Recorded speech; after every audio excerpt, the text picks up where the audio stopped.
Hey guys, how's it going? I was gonna say, oh my goodness, guess what I got, but if you can't notice, I'm wearing it already on my face, so. Google Glass. It's the new technology of the future. I will share with you some pros and cons of this new device that is capturing the attention of everyone.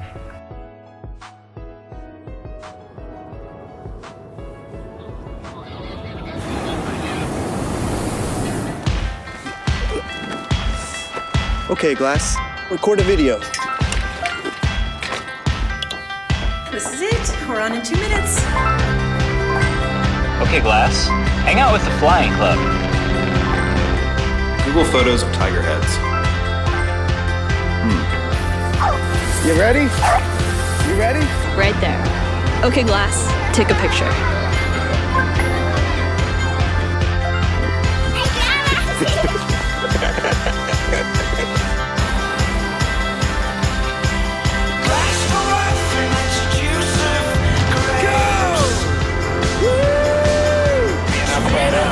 Holy sh**, that is awesome.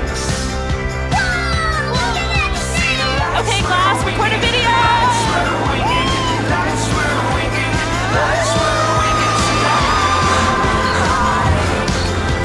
After this bridge, first exit.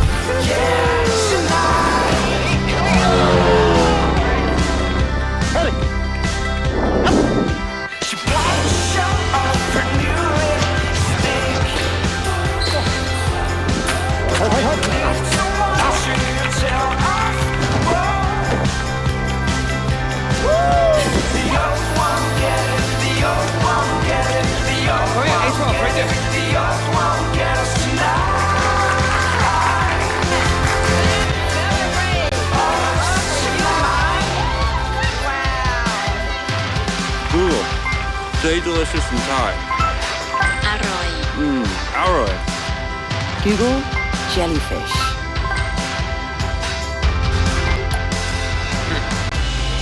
Well, let's see.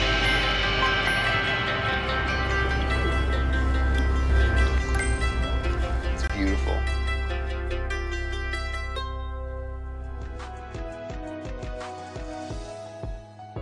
Google Glass just isn't for personal entertainment anymore. Now the medical and law enforcement agencies are using it.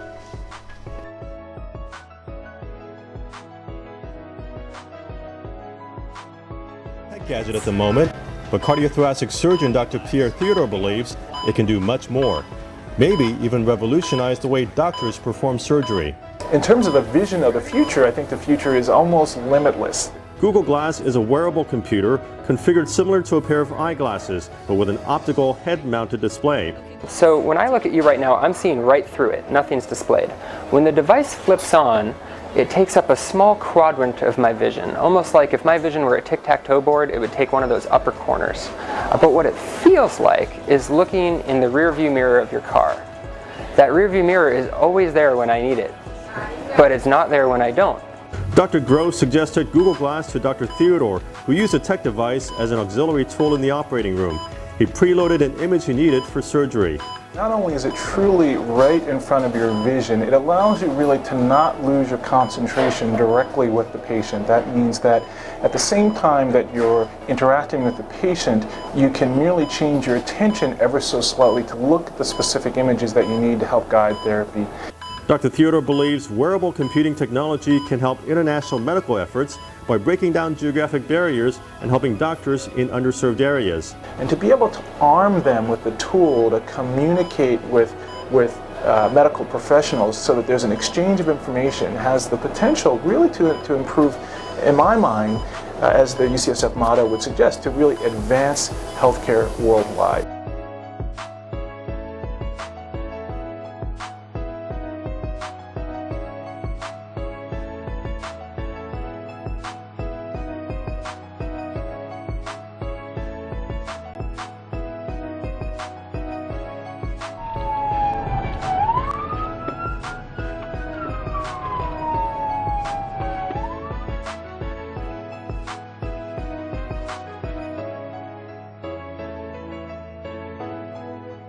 Google Glass. What an exciting piece of technology that's going to shape our future. So many in our society have such concerns on how it's going to be used in public.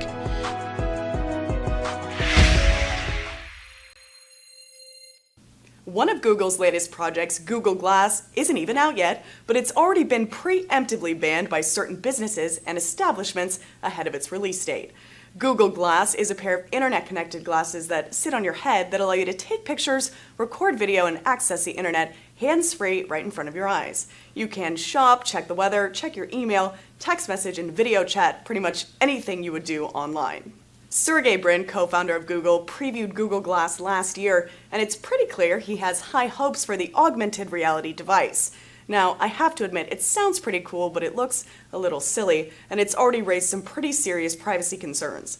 So let's go over a short list of the places that have already banned Google Glass. It all started with a bar in Seattle called the 5 Point Cafe that banned Google Glass ahead of its release date later this year, mainly as a publicity stunt or a social statement. They wrote on their Facebook page, "For the record, the 5 Point is the first Seattle business to ban in advance Google Glass, and butt kickings will be encouraged for violators." Some casinos and strip clubs in places like Las Vegas and elsewhere have also banned Google Glass and any electronics patrons can use to film while inside. Major movie theaters, including Regal Entertainment Group, have also banned Google Glass, which makes perfect sense because you're never really allowed to bring in a recording device to a movie. Cars are also an issue. Legislators in West Virginia have proposed an amendment to ban Google Glass while driving or any other head-mounted display device. There's even an organization called Stop the Cyborgs, which was founded in response to the Google Glass project. Their aim is to stop a future in which they see privacy as essentially impossible. They are calling on Google to ban face recognition systems for the glasses, asking them to implement a do not track system, and promise that all information gathered by Glass will remain the property of the owner or subject, and that information will be encrypted so that it is impossible for it to be data mined. Many companies and businesses have yet to make official statements in regards to Google Glass, but as a general rule, if a place doesn't allow cameras, it's safe to say Google Glass is also not welcome.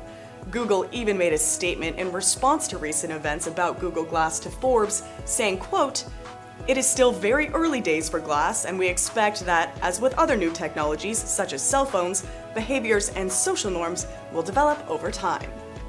As you see, there are concerns for Google Glass, but with time, it should be an awesome technology.